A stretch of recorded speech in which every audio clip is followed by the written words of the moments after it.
Salut à tous, j'espère que vous allez bien. Donc, petite vidéo mise à jour sur le Bitcoin et l'Ethereum. Bien sûr, avant de commencer, comme à chaque fois, je tiens à remercier la communauté. Merci énormément pour votre temps. Merci pour les likes, les commentaires, les partages. Ça fait vraiment plaisir.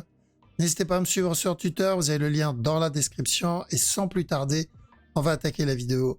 Let's go.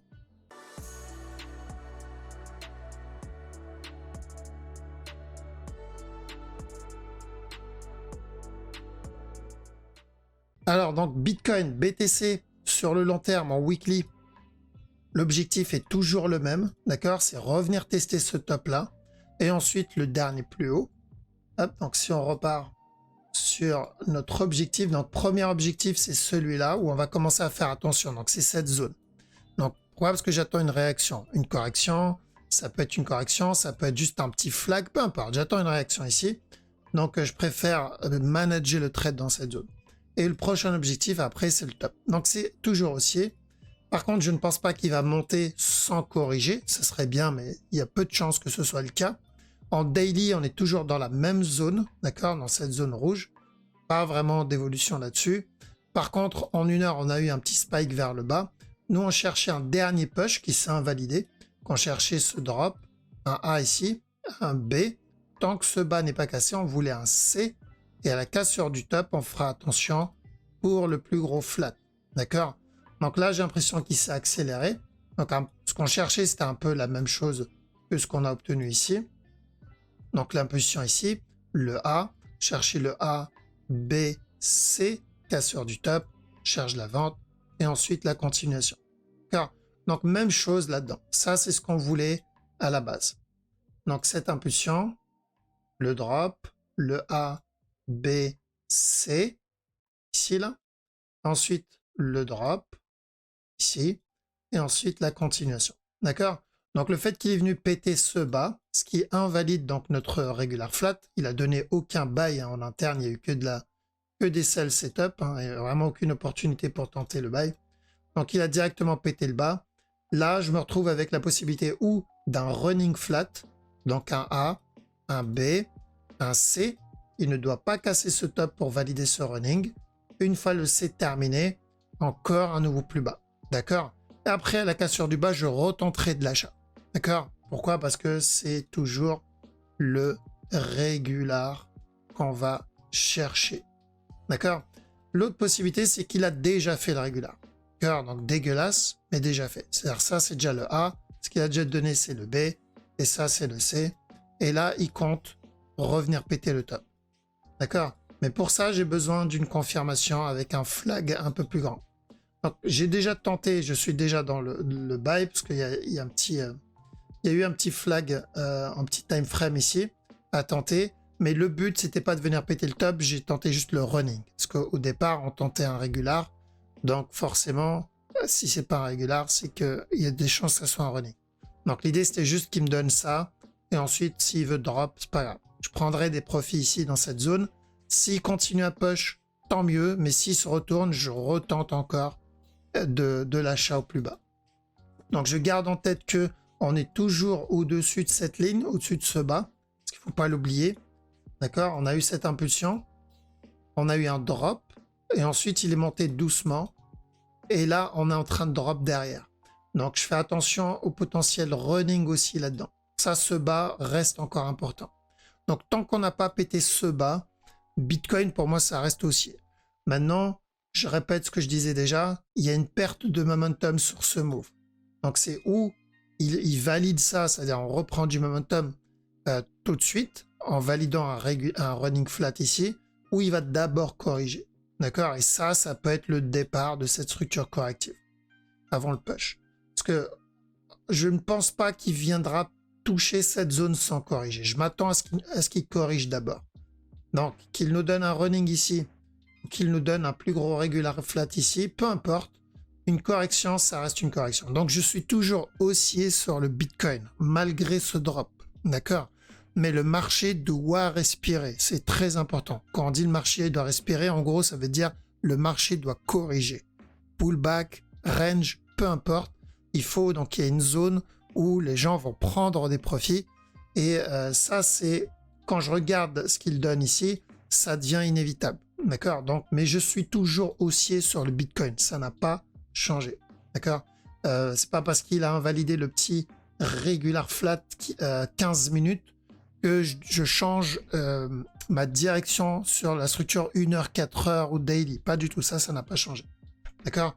Donc attention, ou un regular flat, revenir tester le top, ou sinon un simple running A, B, C, drop, et on recherchera de l'achat à chaque nouveau plus bas tant qu'on est au-dessus de celui-là. Parce que s'il vient péter ce bas, c'est que là on est en train d'entamer une structure corrective bien plus grande. C'est toujours haussier, même s'il donne ça, mais ça veut dire qu'on va rester dans un range qui va durer un peu plus longtemps, pour vous donner une idée un peu comme celui-là. D'accord? Comme cette zone. S'il vient péter ce bas, c'est qu'il prépare quelque chose qui ressemble un peu à ça.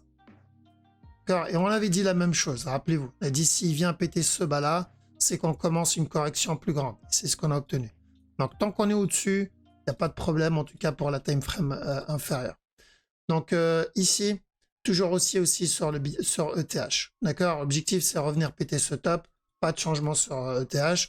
Même la petite time frame, ça se passe pas trop mal aussi. On avait dit qu'on cherchait de la vente pour revenir tester ce bas. S'il valide ça, là, on peut chercher de l'achat. D'accord? On aura une structure un peu plus propre pour de l'achat. S'il vient péter le top directement, c'est pas bon. Qu'est-ce qu'il a donné? C'est ce qu'il a donné. En plus, il a donné un magnifique buy setup pour pouvoir rentrer dedans. Ici, il a donné un beau regular flat pour rentrer dedans. Donc, si je ne suis pas dedans, pour les personnes qui ne sont pas dedans et qui veulent tenter le buy, on attend ici quelque chose d'un peu plus grand, encore plus grand que ça. Mais oui, je tente le régular sur ETH. Donc, tant que je reste dans cette zone, d'accord, tant que je reste dans cette zone, c'est encore haussier. Comme celui-là, c'est haussier. Okay. Donc, prochain objectif, revenir péter le top. BNB, pareil. Donc, on a cassé ce bas-là, ce qui indique, donc on a dit, attention, on cherche de l'achat et on fait attention à la cassure du bas. Pourquoi? Parce que s'il vient péter le bas, c'est qu'on commence une structure un peu plus grande. D'accord? Et ce qu'il a fait, donc pour moi, on est en train d'entamer une structure un peu plus grande. C'est toujours haussier. Pourquoi? Parce que le mouvement reste correctif. Il ne s'est pas trop éloigné. Il a pullback directement. Donc on reste dans la même zone. D'accord? On reste dans la même zone. Et tant qu'on reste dans cette zone en train de range, c'est encore haussier. J'aimerais bien qu'il reteste encore le bas avant, mais je ne pense pas qu'il va le faire. D'accord? Je pense qu'il va flag et directement venir péter le top. Daily, il n'y a pas de changement. On est toujours sur le gros flat qu'on cherche. D'accord? On avait dit ici, on cherche de l'achat pour revenir tester le top. C'est toujours pareil.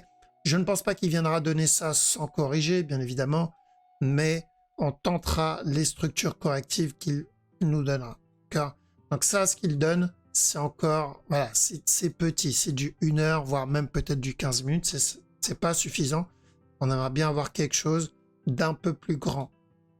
Ok, mais ouais, toujours haussier, je vois pas de retournement, même en 1 heure, je vois pas vraiment de fin de structure ou de retournement sur le BNB pour le moment, mais je sais très bien que on corrigera à un moment ou à un autre.